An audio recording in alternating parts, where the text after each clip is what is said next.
Por sobre os céus virá, e a ele os reis se prostrarão.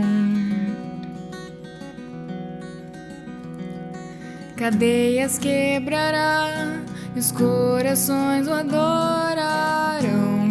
Pois quem impedirá o Senhor? Esse é o nosso Deus, o leão de Judá, rugindo com poder, por nós batalhará, e o mundo há de render-se a Ele. Esse é o nosso Deus, o Cordeiro imolado, seu sangue derramou por nossos pecados, e o mundo há de render-se ao Cordeiro e ao Leão, e o mundo há de render-se a Ele. Ó portas, levantai, deixai o Rei da Glória entrar. Ele veio para salvar e aos cativos libertar. Pois quem impedirá o Senhor? Esse é o nosso Deus, o leão de Judá, rugindo com poder, por nós batalhará, e o mundo há de render-se a Ele. Esse é o nosso Deus, o Cordeiro imolado, seu sangue derramou por nossos pecados, e o mundo há de render-se ao Cordeiro e ao Leão, e o mundo há de render-se a Ele. Mas quem impedirá o Senhor? Quem impedirá o Senhor? Pois quem impedirá o Senhor? Quem impedirá? Esse é o nosso Deus, o leão de Judá, rugindo com poder, por nós batalhará, e o mundo há de render-se a Ele. Esse é o nosso Deus, o Cordeiro imolado, seu sangue derramou por nossos pecados, e o mundo há de render-se ao Cordeiro e ao Leão, e o mundo há de render-se a Ele.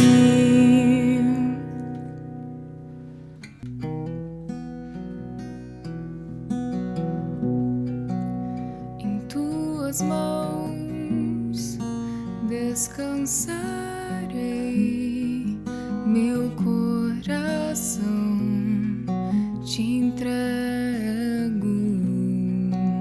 Meu mundo está bem seguro em tuas mãos, e eu sou teu pra sempre.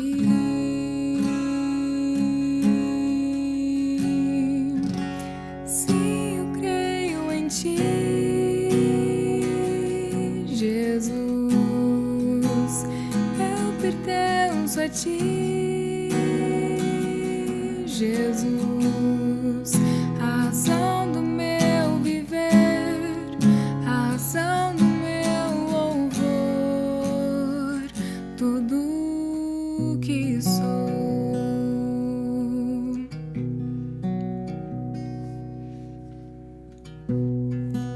Contigo vou por onde precisar, e se eu sofrer, confiarei.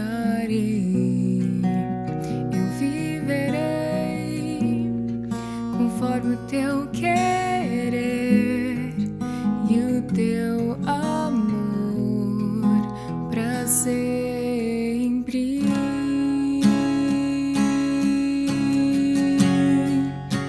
Sim, eu creio em ti, Jesus. Eu pertenço a ti,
sou.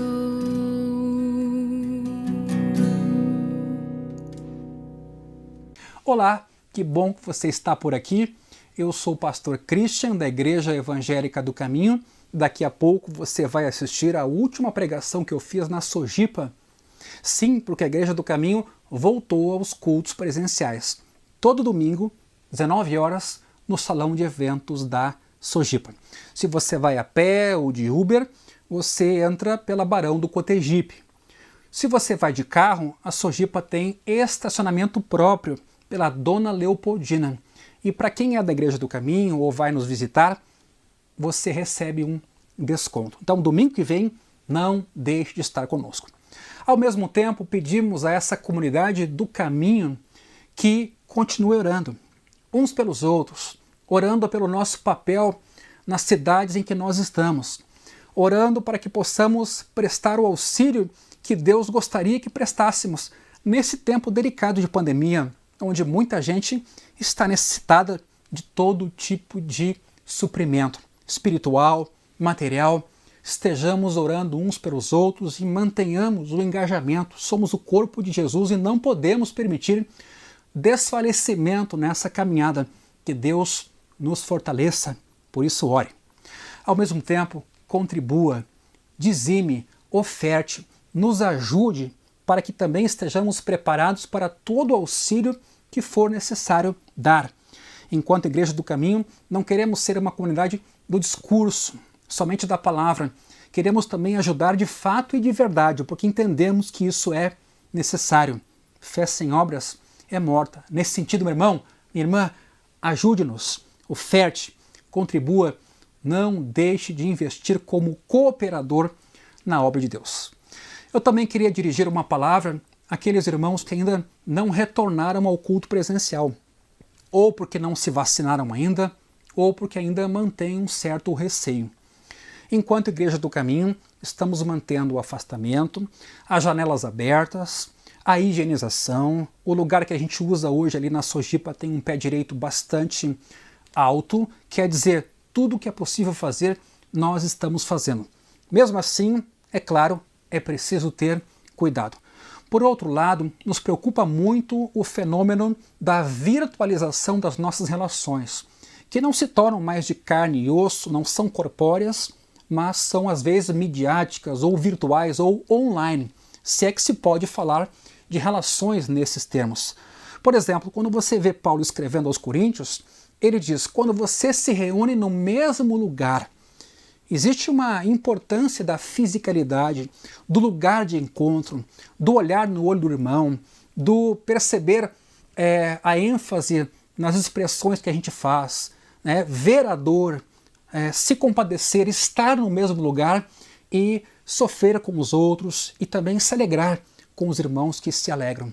De fato, nós já acompanhávamos há um tempo atrás o fenômeno do desigrejamento, do desengajamento com a igreja institucional.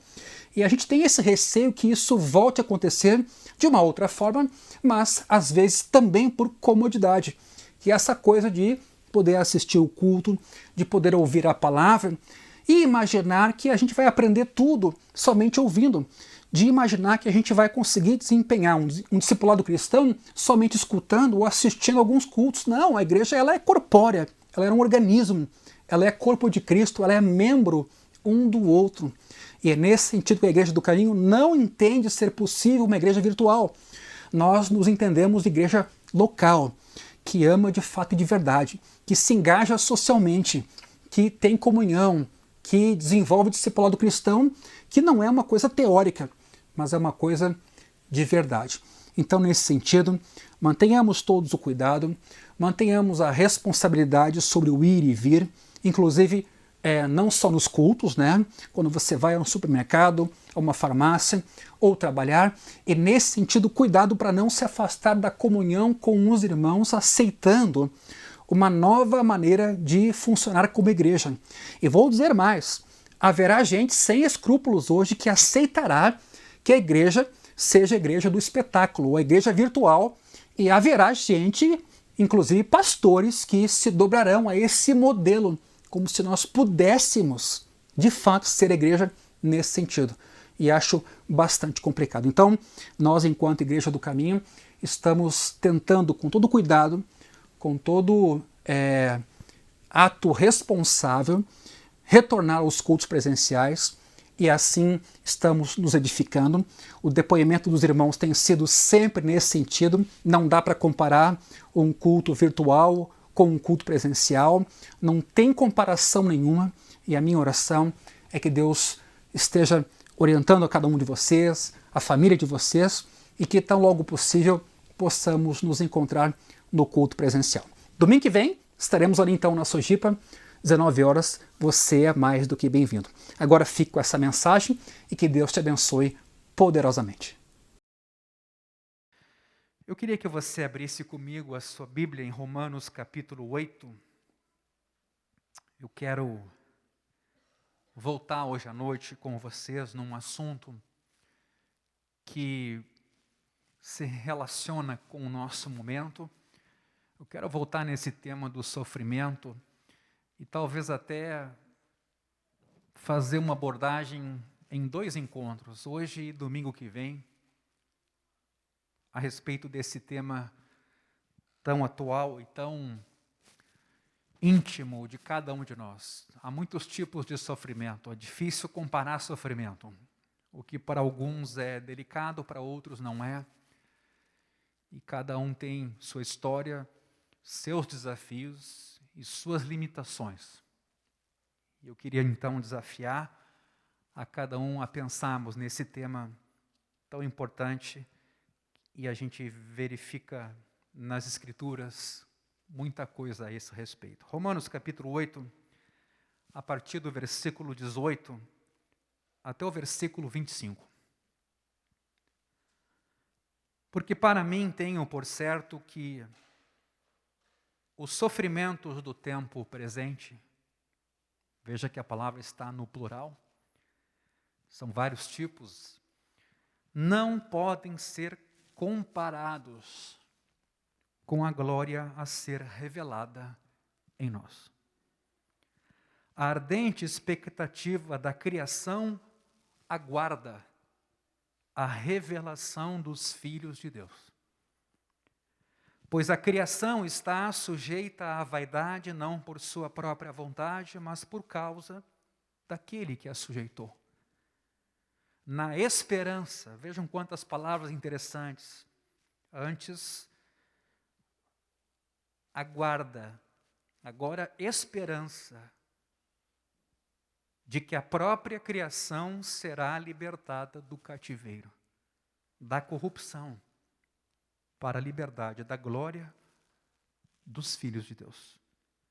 Porque sabemos que toda a criação, a um só tempo, geme e suporta angústias até agora.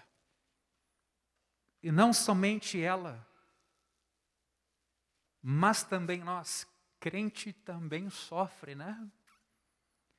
Que temos as primícias do Espírito igualmente, vejam a palavra igualmente, gememos em nosso íntimo.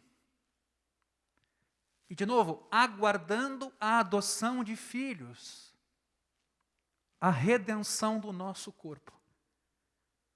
Porque na esperança fomos salvos. Ora, a esperança que se vê não é esperança. Pois quem espera o que está vendo?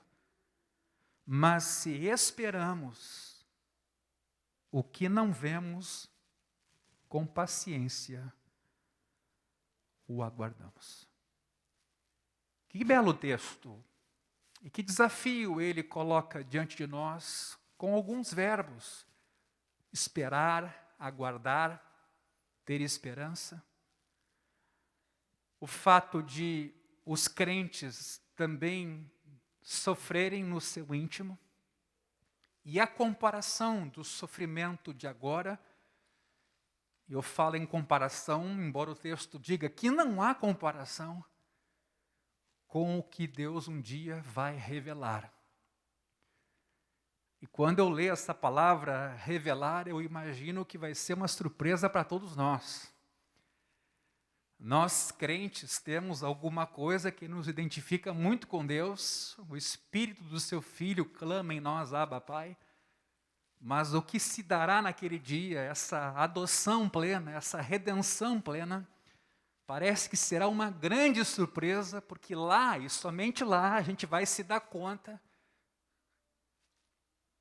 de que isso aqui tudo foi pequeno, que o caminho percorrido foi diminuto, mesmo com todos os desafios, mesmo com o Covid, diante do que Deus vai fazer. Quantos podem dizer amém para isso? E é o que Paulo está dizendo aqui.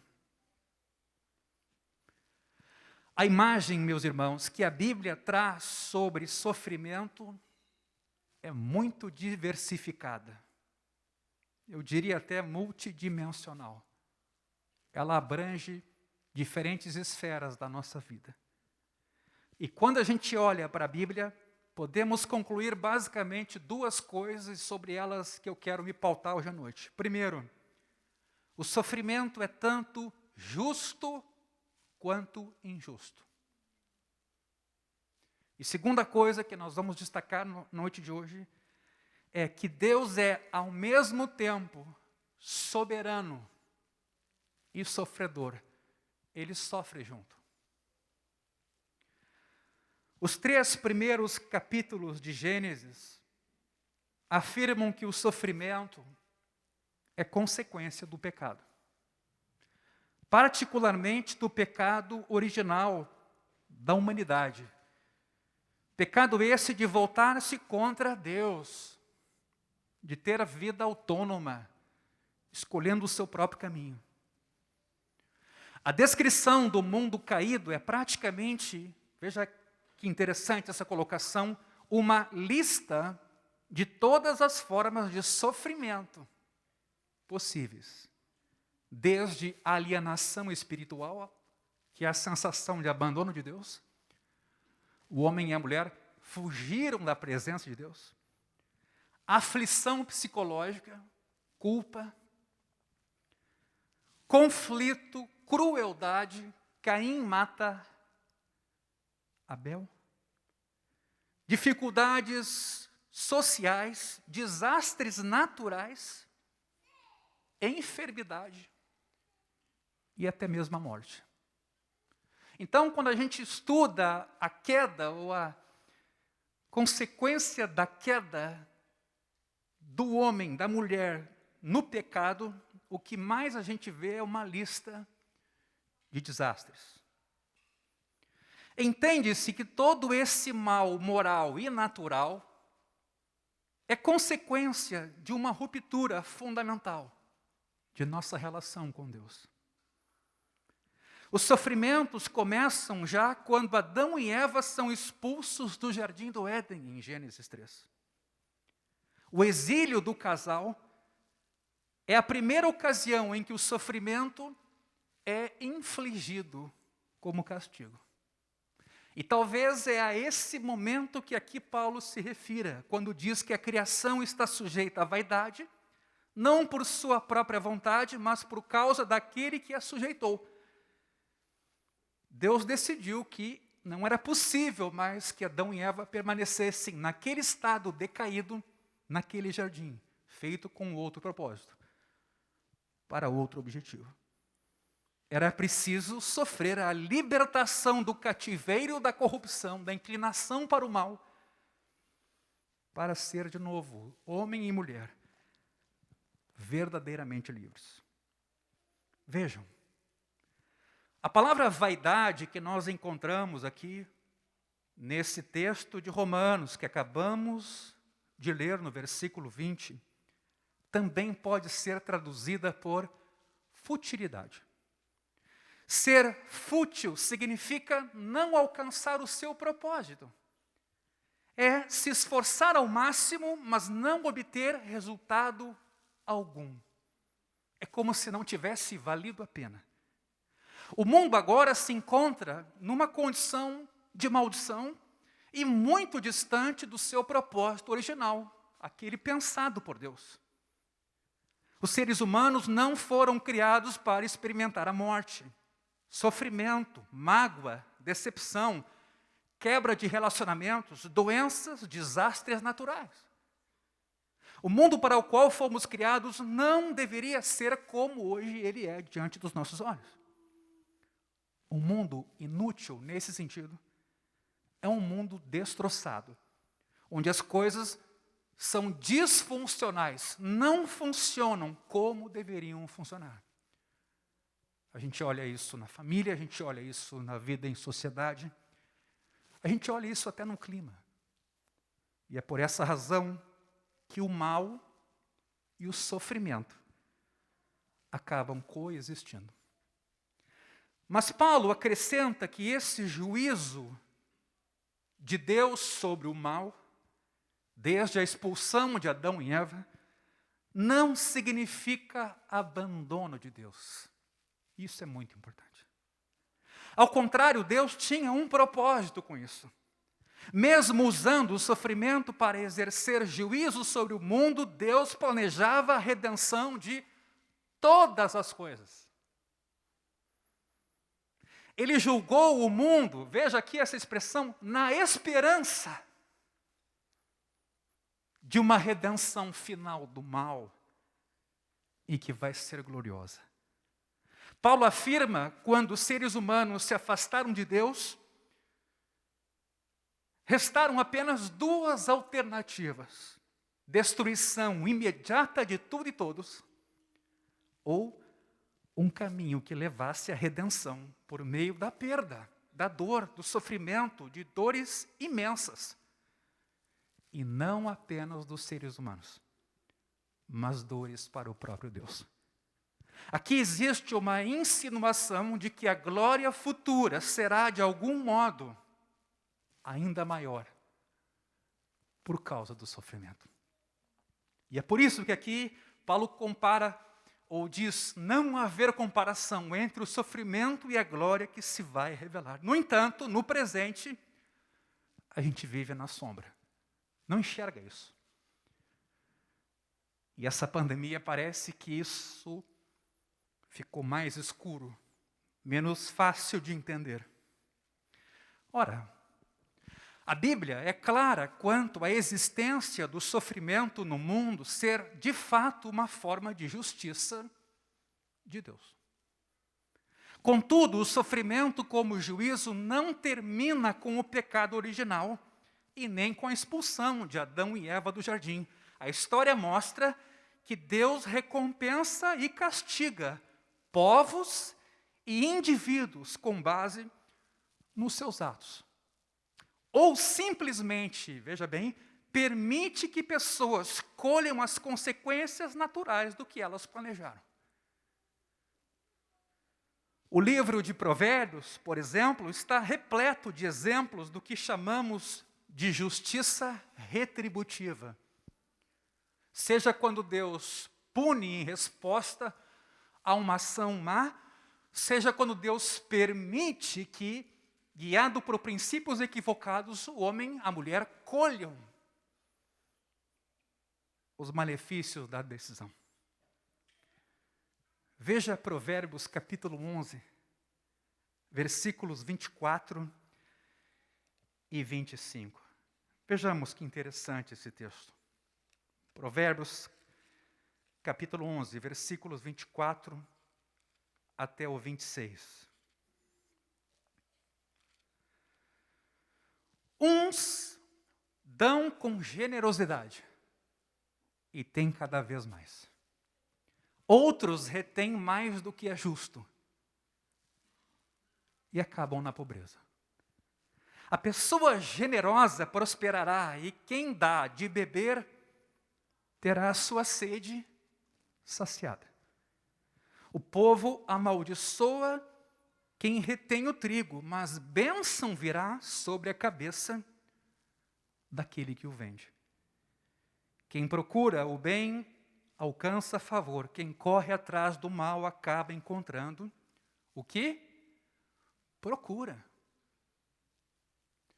E esse é um pequeno exemplo que mexe com áreas importantes da nossa vida, e aqui muito da área material, muito no sentido de a gente ser generoso, de a gente confiar que Deus vai suprir quando a gente compartilha.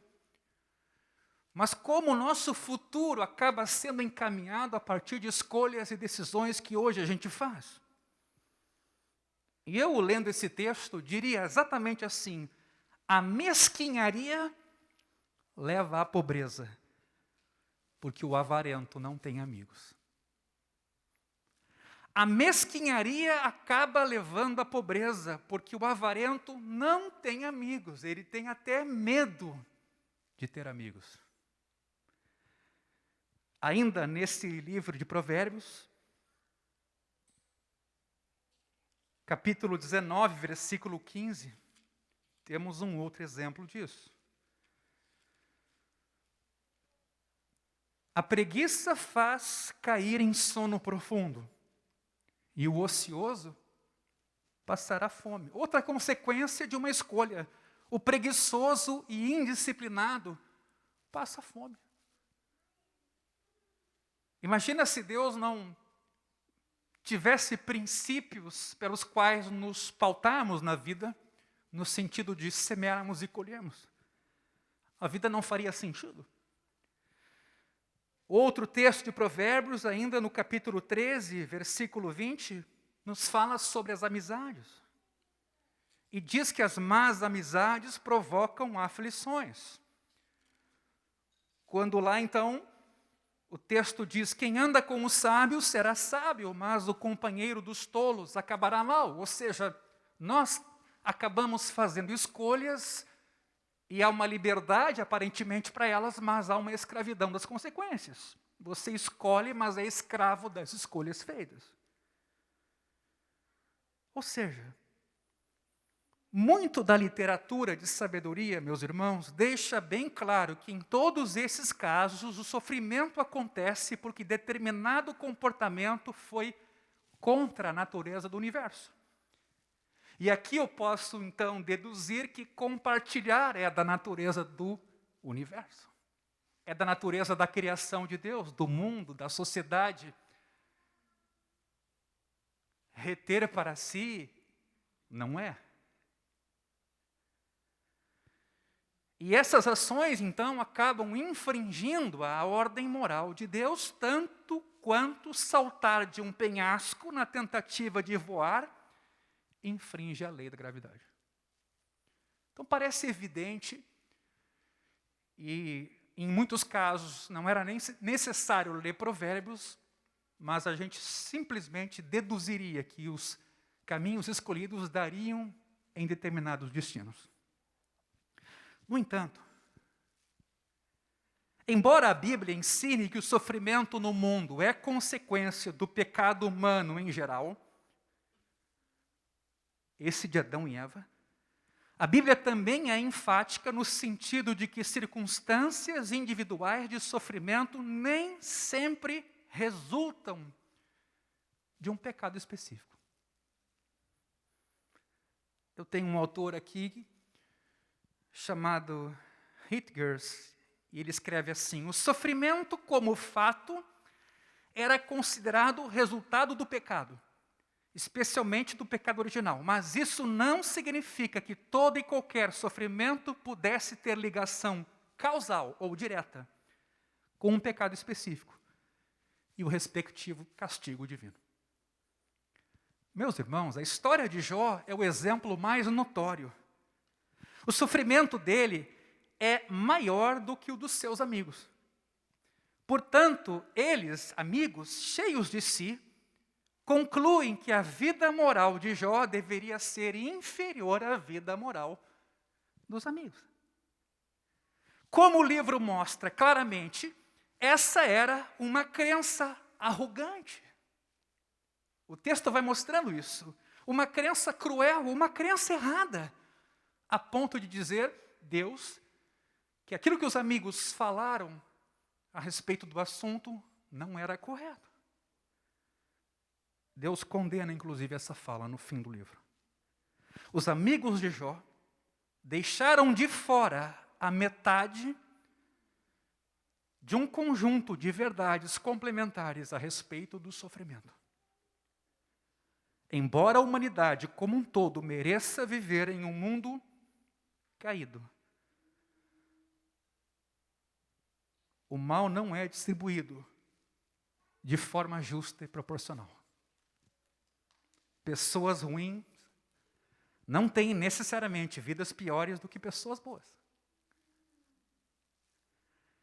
E claro, pessoas muito boas muitas vezes sofrem terrivelmente quando pessoas más não passam por isso. Jó é um exemplo. E Jesus é o grande Jó por excelência, que sendo completamente inocente, tomou sobre si os nossos pecados, o verdadeiro sofredor. Mas não paramos por aqui. O livro de Eclesiastes também apresenta casos de sofrimento injusto e merecido e aparentemente inexplicável. Seu escritor percebe que o sábio tem os seus olhos bem abertos, enquanto o tolo anda em trevas. Contudo, diz o autor, entendi que a mesma coisa acontece com ambos. Eclesiastes 2,14. O trabalhador dedicado e o homem sábio muitas vezes perdem tudo, enquanto o ímpio prospera.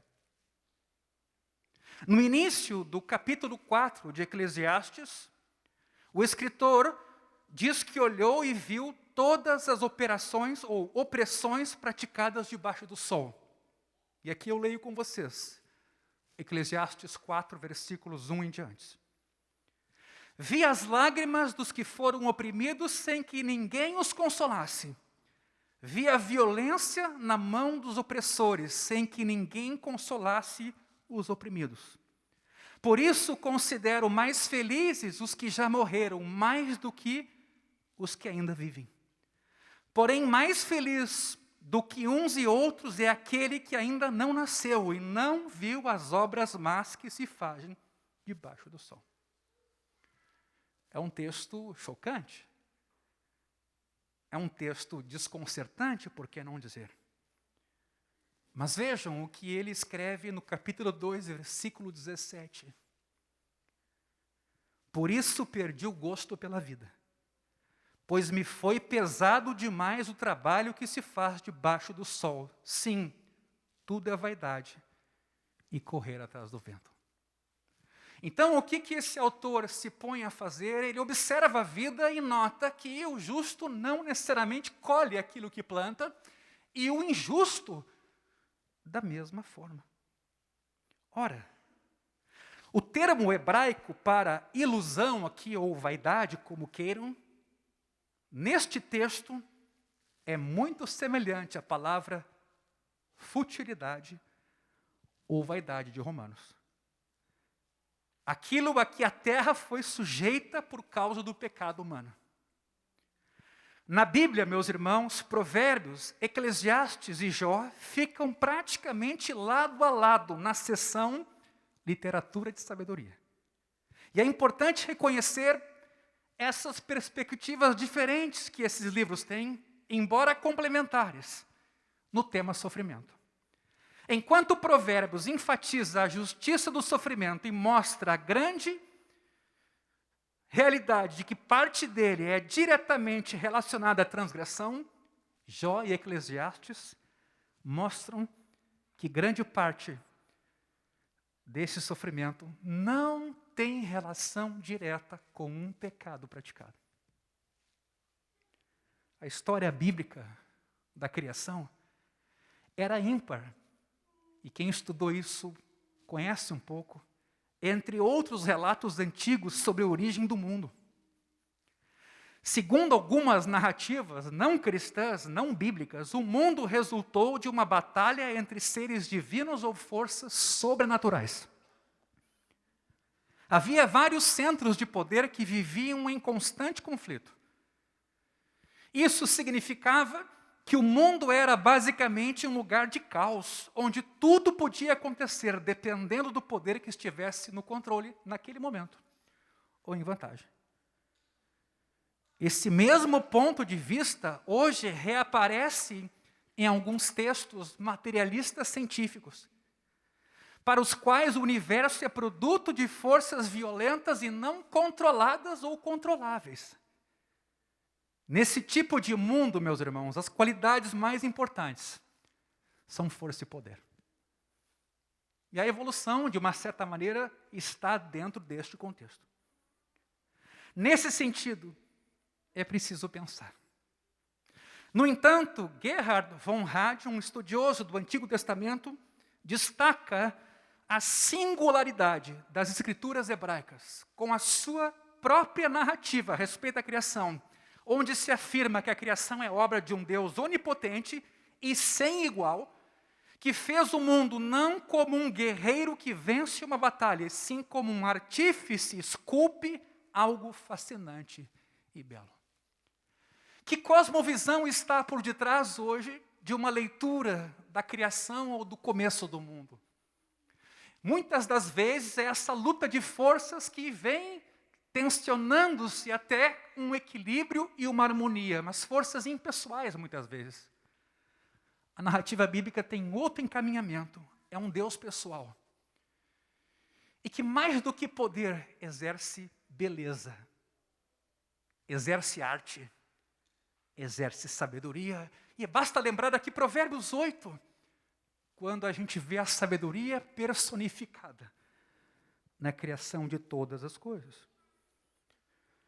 Como artista, ele cria pelo puro prazer de criar. E aqui eu me reporto a Provérbios 8, versículo 27, se pudermos projetar. Eu estava lá quando ele preparava os céus, quando traçava o horizonte sobre a face do abismo. Eu estava lá, a sabedoria, quando ele firmava as nuvens de cima, quando estabelecia as fontes do abismo, quando fixava ao mar os limites, para que as águas não transgredissem a sua ordem. Quando ele compunha os fundamentos da terra, eu estava com ele e era o seu arquiteto. Dia após dia eu era a sua alegria, divertindo-me em todo o tempo na sua presença. Dá para captar o sentido daquele que cria ou do espírito com o qual foi criado? Divertindo-me no seu mundo habitável e achando alegria junto aos filhos dos homens. Portanto, o mundo segue um padrão, tem uma arquitetura, tem um projetista, tem um criador, tem uma trama. Essa trama é uma ordem, uma estrutura projetada, mas ela é complexa. De acordo com esse mesmo autor, teólogo do Antigo Testamento, von Rad, a sabedoria bíblica é exatamente tornar-se competente e entender as realidades da vida, tais como foram projetadas. Como o mundo foi criado por um Deus bom e justo, na sua trama existe uma ordem moral. Esses dias eu tomei conhecimento de uma igreja que tomou uma decisão no trabalho infantil de não ensinar nada moral, apenas ensinar a amar Jesus. Tudo está permeado de moral, e a moral está em Deus, dos seus atributos, que revelados a nós, aos pais, são passados aos filhos, e fazem parte desse mundo que Deus criou. Preste atenção. Essa ordem do mundo não se baseia somente no poder, se baseia na justiça. O poder e o egoísmo podem parecer bons até a curto prazo, porém acabam não funcionando num mundo criado por um Deus justo e bom. Então, além de ser pecado, o poder cruel e egoísta, ele também é tolo. Ele produz solidão, vazio, destruição. A fidelidade, a integridade, o serviço abnegado e o amor, além de serem características corretas, revelam sabedoria porque se encaixam na trama da realidade. Tudo aparentemente perfeito. Mas há uma exceção. Embora Provérbios afirme que, em geral, o trabalho esforçado leva à prosperidade e a preguiça resulta em privação, nem sempre isso acontece.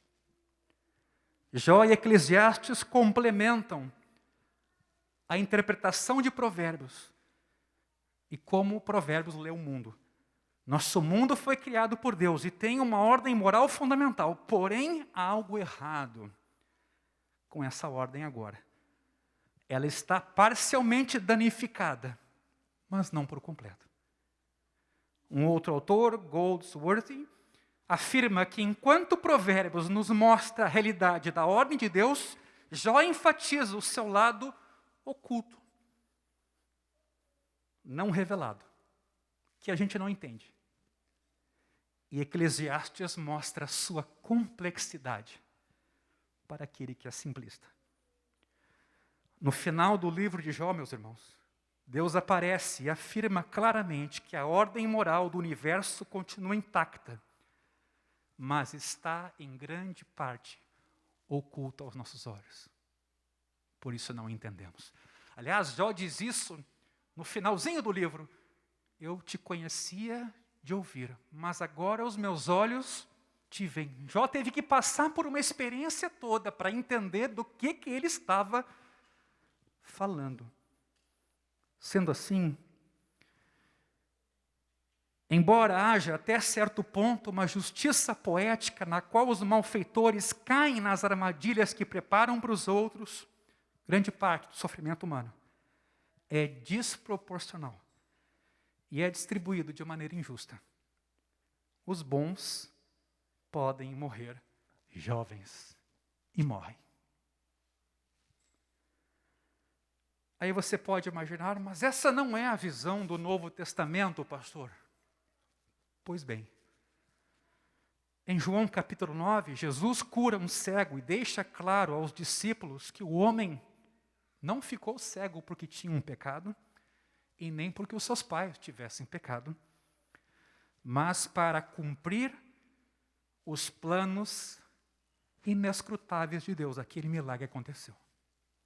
Logo, as pessoas que estão sofrendo não deveriam ser automaticamente culpadas por essa situação, como é muito comum. Esse conceito bíblico não só é contrário aos ensinos do karma, de que a gente nem sempre responde por aquilo que fez diretamente, mas até vai contra o bom senso. Um psicólogo que eu estou citando aqui, chamado Mal Lerner, demonstrou que a maioria dos seres humanos deseja profundamente acreditar que as pessoas recebem o que merecem e merecem o que recebem. Naquela tentativa de entender o mundo e se pacificar. Elas costumam culpar as vítimas de uma tragédia, especialmente quando não é possível castigar o transgressor. É preciso resolver aquele dilema. Isso é gerado pelo impulso humano, que é normal, de dar sentido às coisas. Mas é provável também que brote de nossa necessidade de crer que controlamos a nossa vida e que é simples enxergar e entender o mundo. É uma questão de causa e efeito. Se você faz isso, você chega lá. Se você faz isso aqui, você vai nesse outro destino. As pessoas desejam acreditar que isso jamais aconteceria comigo, quando a gente avalia o outro. Por quê? Porque eu sou mais sábio, sou melhor, e eu sei o que eu estou fazendo, até o dia em que aquilo acontece conosco. A avaliação da Bíblia é menos favorável aos que não sofrem e mais gentil com os que estão sofrendo. Muito do sofrimento, meus irmãos, é enigmático, difícil de explicar e talvez até injusto. O mal, e tentando explicar essa injustiça, é um intruso na criação de Deus.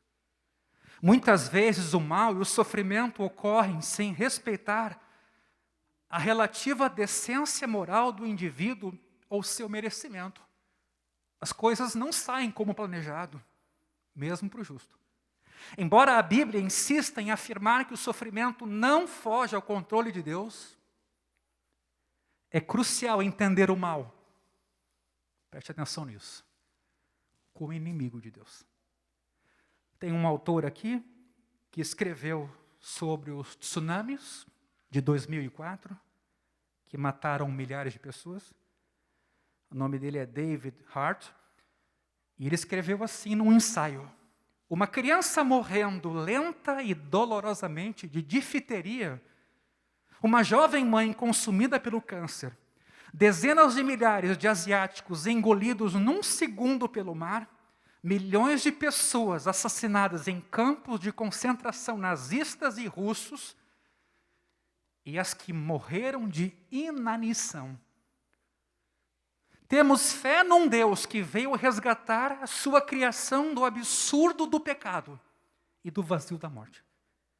E assim temos licença para odiar, veja bem, odiar essas coisas com um ódio absurdo. Quando buscamos consolo, não imagino felicidade maior do que saber que quando testemunho a morte de uma criança, olha o que ele diz: não vejo a face de Deus, mas a de seu inimigo. Ele opõe aqui o sofrimento e Deus, para dizer que o sofrimento não é bem.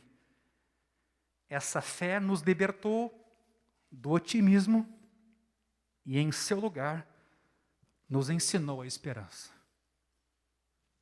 Comentário sobre isso. Talvez esse autor tenha ido longe demais.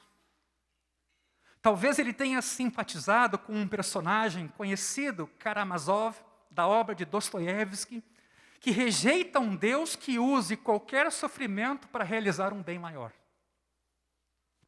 que não seria justificável.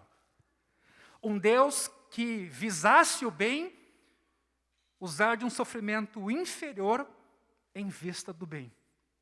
Karamazov exige justiça própria do habitante moderno, adepto do referencial imanente, o qual tem certeza de que no dia do juízo,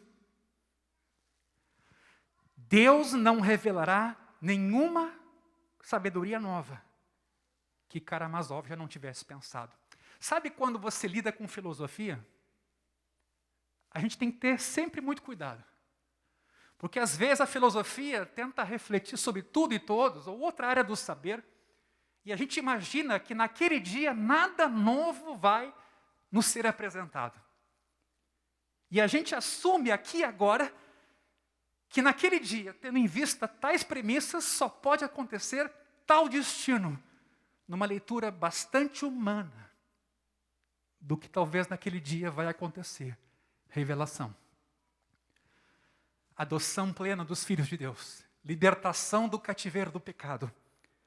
Ou seja, é como se Karamazov não tivesse expectativa, esperança alguma, e já soubesse como é que Deus literalmente vai decidir o destino de cada um lá à frente. É importante, meus irmãos, manter essa verdade de que Deus odeia o sofrimento, mas também o ensino de que Ele tem poder sobre o sofrimento. Se nos recusamos a acreditar que o sofrimento de Deus e o mal fazem parte, sim, do plano de Deus, e que não são necessariamente inimigos, nós acabamos desprezando a Bíblia e também ficamos sem consolação de saber que Deus, de alguma forma, está trabalhando por meio do sofrimento no nosso dia a dia. Até com os incidentes que envolvem o mal.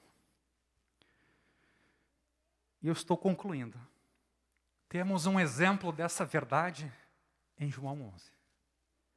Quando Jesus visita a família do seu amigo Lázaro, que havia morrido recentemente. No versículo 38, a maioria das traduções mostra, ao se aproximar do túmulo, Jesus se agitando novamente em si mesmo, como está na NAA. Timothy Keller lidando com esse texto, escreve que aqui a oração usada por João significa alguém urrando de raiva, de indignação. Eu sei que há traduções que favorecem tristeza, e essa tradução aqui favorece indignação diante de Lázaro morto. Na mesma direção de Keller, Warfield escreveu: Jesus se aproximou do túmulo de Lázaro, não em estado de sofrimento incontrolável, mas de raiva irreprimível. Se Jesus sabe que logo irá transformar toda aquela tristeza e luto em gritos de alegria, quando ele ressuscita Lázaro, por que essa indignação toda? Por que essa reação interna de Jesus diante daquele sofrimento? Warfield, apoiado em Calvino, escreveu: porque deixou agudamente consciente da perversidade. Jesus percebeu aquilo. A anormalidade, a tirania violenta da morte, como expressou Calvino. No sofrimento de Maria, Jesus contempla a desgraça geral de toda a humanidade e inflama-se de raiva. Raiva santa contra o opressor dos homens. A morte é o objeto da sua raiva, diz o autor. E por trás dela, aquele que tem o poder da morte, a quem Jesus veio destruir. Lágrimas de solidariedade talvez encham seus olhos, mas isso é secundário aqui.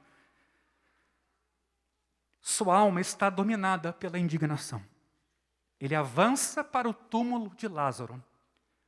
Mais uma vez, nas palavras de Calvino, como um campeão se prepara para o conflito.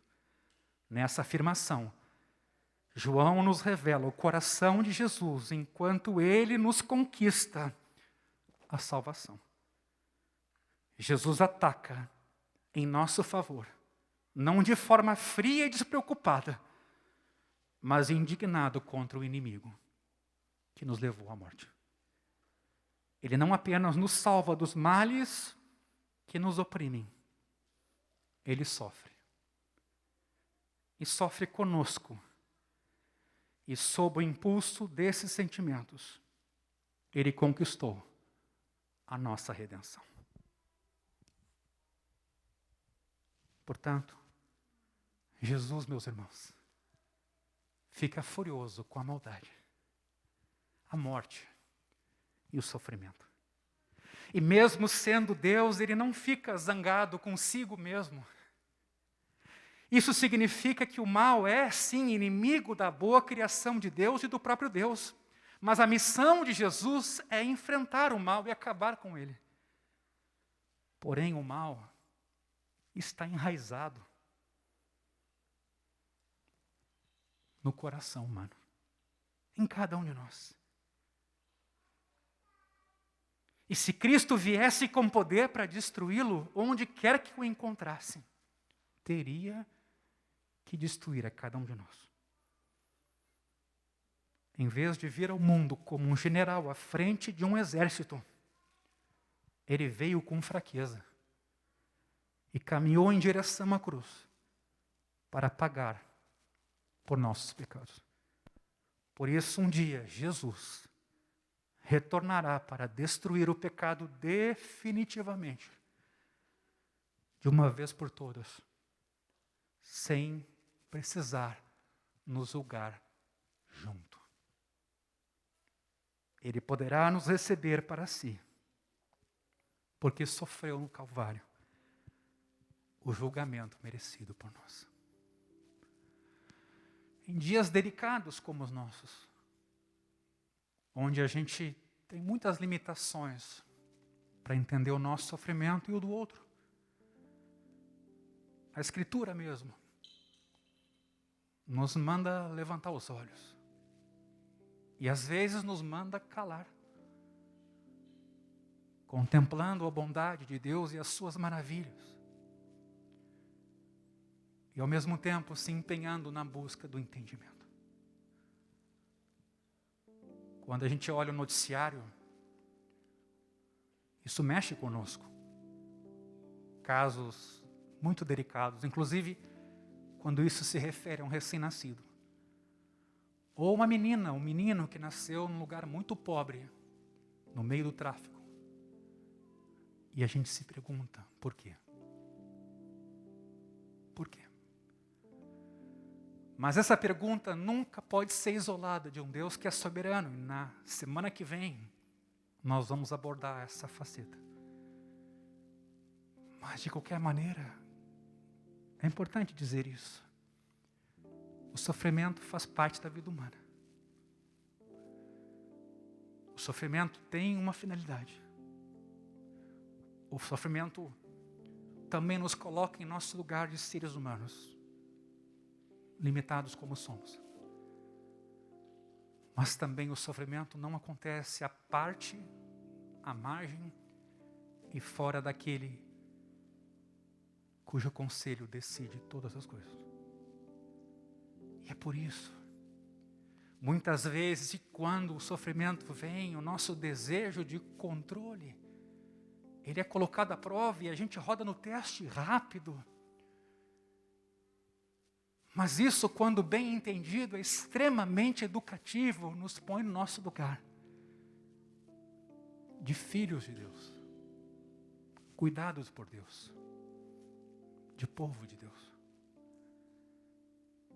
A Bíblia está repleta de pessoas questionando a prosperidade do ímpio. Assim como às vezes também há quem critique e questione a prosperidade do crente. Que leitura superficial que a gente pode ter quando a partir disso julga os demais. E julga do lado de fora, sem estar dentro. A gente acaba não aprendendo nada. Nos falta humildade para entender as coisas. Mas não esqueça, é bíblico sim o julgamento que nos vem, ainda que educativo, porque Deus corrige quem ama, quando a gente erra. Mas às vezes a gente erra e esse julgamento não vem, ou a gente não entende que ele veio. A gente terceiriza, a culpa. Por um outro lado, às vezes, nada aparentemente errado nós fizemos e a casa caiu. E sempre aqui tem dois perigos muito grandes. A gente se sentir culpado, tentar descobrir, fui eu sou culpado disso. E o outro extremo é, Deus não existe.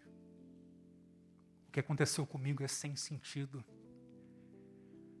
Eu sou justo e o mal me sobreveio. Tudo isso, meus irmãos, nos levam a ampliar nossa compreensão de Deus. E esse texto em especial de Jesus, diante de Lázaro e a sua família, nos tem muito a dizer. Jesus ia ressuscitar e ressuscitou Lázaro. Mas a dor do que o pecado fez conosco, ela foi grande. Jesus não é uma força, Jesus é uma pessoa. Ele é Deus, Ele se importa, Ele sabe, Ele conhece. E talvez isso nos sobrevenha essa noite para a gente fazer um pouquinho de ideia de como os pensamentos de Deus são mais elevados do que os nossos. É complicado simplificar. Sim, a vida cristã é muito prática, mas leia sempre Provérbios. Nós temos lá alguém que está em busca de entendimento. Ou Eclesiastes, o observador que olha a vida e tenta entendê-la. Em tudo isso, eu queria enfatizar duas coisas. Todas as coisas acontecem segundo o conselho de Deus, inclusive o mal. E segundo, Deus é um Deus pessoal, se importa conosco e também usa o sofrimento para nos ensinar, para manifestar o seu amor para conosco.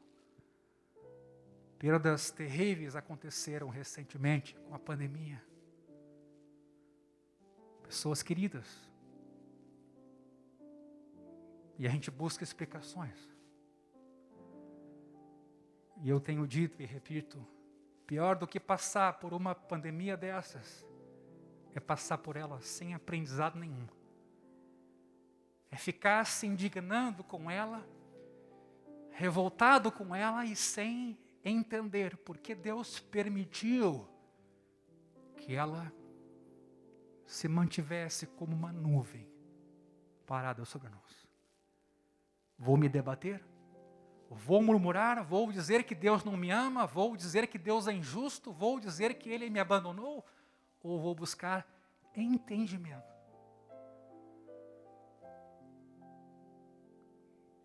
Mas de uma coisa você pode ficar certo. Deus se preocupa, se envolve, Deus está. E tudo acontece segundo o conselho da sua vontade. Então baixa a tua cabeça nessa noite. Diante dos desafios que cada um de nós enfrenta, dilemas, dúvidas, medos, perguntas, sensações as mais diversas, nós podemos ter a certeza de que a glória que vai ser revelada é incomparável com toda dor e sofrimento do aqui e agora. E que nós não conseguimos enxergar essa plena adoção e redenção, mas nós podemos aguardar. E Paulo ainda vai dizer, porque aquilo que a gente vê, a gente não espera. E aqui está o segredo. Quem espera o que está vendo, mas se esperamos o que não vemos, com paciência o aguardamos. Por isso, na noite de hoje, meu irmão, minha irmã, confie em Deus. O mundo não está à própria sorte. O mundo não está por si mesmo tentando se auto-redimir, não. Há 2000 anos atrás, Jesus desceu. No meio desse caminho, cruzou com Lázaro, vendo o que o pecado tinha feito e como tinha trazido morte. Manifestou indignação, dor, compaixão. E aquele stop no meio do caminho levou um dia até a cruz, quando ele tomou sobre si o teu pecado, o meu pecado, para que fôssemos perdoados, redimidos e tivéssemos paz com Deus. Por isso, eu te desafio hoje, mas mais do que isso, eu oro para que o Espírito Santo, Ele fortaleça o seu coração, renove a sua fé. Abra os teus olhos. Cure tuas feridas, teus medos, tuas dores. E você possa crer em Jesus.